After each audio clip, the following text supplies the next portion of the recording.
क्या इसीलिए भी अम्मा हजरत महल ने इस मुल्क के लिए कुर्बानी दी कि उनकी बेटी जिसका नाम बिल्किस बानो है उसको इज्जत लूटने वालों को छोड़ दिया जाएगा? कौन है बिल्किस बानो? 2002 में बिल्किस बानो को गुजरात के उस प्रोग्राम में, जेनोसाइड में, बिल्किस बानो को उसके पड़ोसियों ने उसकी इज्जत लूटी।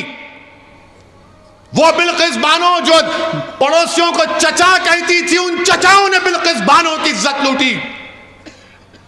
वो बिल्किस बानो जिसके हाथ में चूड़ियां थी, उसने उसकी इज्जत लूटने वालों की दुकान से उस वक्त चूड़ियां पहनी हुई थी, उसने उसकी बिल्किस बानो की इज्जत लूटी। बिल्किस बानो हामिला थी जब उसकी इज्जत लूटी गई। बिल्किस बानो की 3 साल की बच्ची थी जिसको उसकी सामने उस 3 साल के बच्ची को लेकर उसके सर को पत्थर से मारकर कत्ल कर दिया गया। उसके बाद बारी बारी से जालिमों ने बिल्किस बानो की इस्मत रेजी की। बिल्किस बानो के सामने उसकी मां को और 4 रिश्तेदारों की इज्जत लूट कर उनका कत्ल कर दिया गया। बिल्किस बानो बरहाना हो चुकी थी, कपड़ों का टुकड़ा लेकर आदिवासी भाइयों बहनों के पास भागते छुपते फिरी, वो कपड़ा दिए। बिल्किस बानो के शौहर ने अपनी बीवी को हिम्मत दिलाई। मैं सलाम करता हूं बिल्किस बानो के शौहर को। अल्लाह मुसलमान शौहरों को बिल्किस बानो के शौहर से हौसला हासिल करो कि उसने अपनी बीवी के इंसाफ के लिए अपने बीवी के हर तरह से मदद की। 2004 में मुकदमा आयद हुआ। पुलिस बिल्किस बानो की कहानी को यकीन नहीं कर रही थी। बिल्किस बानो ने पुलिस के खिलाफ केस किया। मेडिकल डॉक्टरों ने झूठी रिपोर्ट दी, बिल्किस बानो ने इनके खिलाफ रिपोर्ट की, मुकदमा किया। उसका मुकदमा गुजरात से बाहर मुंबई में हुआ। ट्रायल कोर्ट में सजा हुई, फिर बॉम्बे हाई कोर्ट में उनको सजा दी गई। मेरे अजीज दोस्तों और बुजुर्गों, 75 साल की आजादी का अमृत उत्सव मना रहे हैं और भारत की एक बेटी के साथ इस तरह का सलूक कर दिया जाता है कि अगर किसी की बेटी की इज्जत लूटी जाएगी और उसको कहा जाएगा कि क्या तुम राजी हो कि तुम्हारी बेटी की इज्जत लूटी गई, उसकी बेटी को कत्ल कर दिया गया, उसके पेट में जो हमल था वो जाया हो गया, उसको चंद साल के बाद छोड़ दिया जाएगा, तुम राजी हो? तो कोई बाप, कोई माँ, कोई भाई, कोई बहन तैयार नहीं होगी, कोई इंसान तैयार नहीं होगा। जिसके दिल में इंसानियत जिंदा होगी वो कहेगा कि नहीं, ऐसे जालिमों को जेल में सड़ाना चाहिए। मेरे अजीज दोस्तों और बुजुर्गों, इस बात की हमको तकलीफ है कि आजादी का अमृत उत्सव तो मना रहे हैं, मगर बिल्किस बानो कह रही है कि मेरा गम फिर से ताजा हो गया, इंसाफ पर से मेरा एतमाद कमजोर पड़ गया। बताओ प्रधानमंत्री आप क्या करेंगे?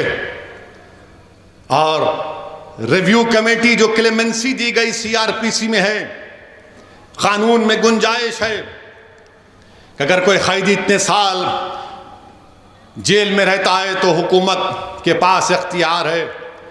कमेटी बनाई, रिव्यू कमेटी। रिव्यू कमेटी में कौन है? भाजपा के 5 लोग, 2 एमएलए उसमें, और एक साहब तो गोधरा के ट्रेन के उस वाक़े में प्रोसिक्यूशन के विटनेस थे, वो मौजूद। जो ट्रायल कोर्ट का जज की भी राय लेना पड़ता, उसने कहा कि नहीं छोड़ना चाहिए इन लोगों को जिन्होंने बिल्किस बानो की इज्जत लूटी, उसकी मां की इज्जत लूटकर 4 खवातीन को मार दिया, उसकी बेटी को मार दिया। ट्रायल कोर्ट के जज ने कहा कि नहीं छोड़ना चाहिए। आजादी का अमृत उत्सव मना रहे हैं। देश की 50% आजादी से क्या पैगाम देश दे रहा है? थोड़ी देर के लिए भूल जाओ कि वो मुसलमान थी, थोड़ी देर के लिए समझो कि वो हिंदू थी, वो ईसाई थी, सिख थी, वो इंसान थी। हम हिंदू मुसलमान के चक्कर में एक बच्ची से जो उसकी इज्जत के तार तार को तोड़ दिया गया, आज भारत में कोई आवाज नहीं उठाता। कहां गया वो जज्बा, वो रोड पर आना, वो एहतजाज करना? कुछ नहीं। क्यों? क्या उसका नाम बिल्किस है बोलकर? याद रखो, आज बिल्किस से हुआ, कल किसी और से खुदा ना खास्ता ना हो जाए। और वो क्या कहती है एमएलएज वो जो रिव्यू कमेटी के एमएलए एक टीवी चैनल के इंटरव्यू में कहते हैं, क्या कहते हैं, जिन लोगों ने बिल्किस बानो की इज्जत लूटी वो ब्राह्मण हैं और संस्कारी हैं। किसी की बेटी की इज्जत लूटने वाला संस्कारी हो सकता है जालिम? अगर तेरी बेटी की कोई इज्जत लूटे तो संस्कारी कहेगा तू उसको? इस तरह की बात ऑन रिकॉर्ड कही गई। हम भारत के प्रधानमंत्री से पूछना चाह रहे हैं, ट्रिपल तलाक का कानून आपने बनाया था, आपने पार्लियामेंट के बाहर कहा था कि मैं मुस्लिम बहनों का भाई हूं। प्रधानमंत्री बिल्किस बानो भी आपकी बहन की बेटी है, प्रधानमंत्री बिल्किस बानो भी आपकी भाई की बेटी है। आप नरेंद्र मोदी हैं मगर आप देश के प्रधानमंत्री हैं, आप मुल्क के वजीर आजम हैं। हम आपसे अपील करते हैं, इंसाफ की खातिर आप अपने अख्तियारात को इस्तेमाल करिए और उन 11 लोगों को दोबारा जेल भिजाइए। वो बिल्किस लाचार और यतीमी की हालत में आज कह रही है कि मैं दुनिया से बात नहीं करूंगी, मैं दुनिया से बात नहीं करूंगी, इंसाफ पे से मेरा भरोसा उठ चुका है। हम वजीर आजम से अपील करते हैं, मुल्क के वजीर आजम से हर शख्स अपील करता है कि भारत के प्रधानमंत्री, तारीख में आपको किस तरह याद किया जाएगा वो आप फैसला कर लो। आप 2 इलेक्शन जीत चुके हैं मगर ये इंसाफ का मामला है, ये इंसाफ का मामला है। वजीर आजम, आप मुल्क के 133 करोड़ अवाम के वजीर आजम हैं, आप सिर्फ वोट डालने वालों के वजीर आजम नहीं है, देश के प्रधानमंत्री। आप अपने अख्तियारात को इस्तेमाल करो। बिल्किस बानो अपने घर से निकलने से डर रही है।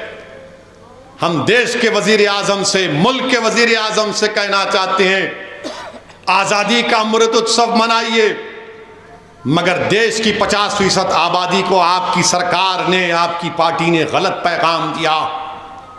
ये खवातीन से नाइंसाफी है। जो इंसाफ को पसंद करते हैं वो मायूस हो चुके हैं। जो बाप अपनी बेटी के वास्ते परेशान है वो देखकर बोल रहा है कि मेरी बेटी का क्या होगा। इस मुल्क में कोई दिन नहीं जाता जब हमारी खवातीन पर जुल्म नहीं किया जाता।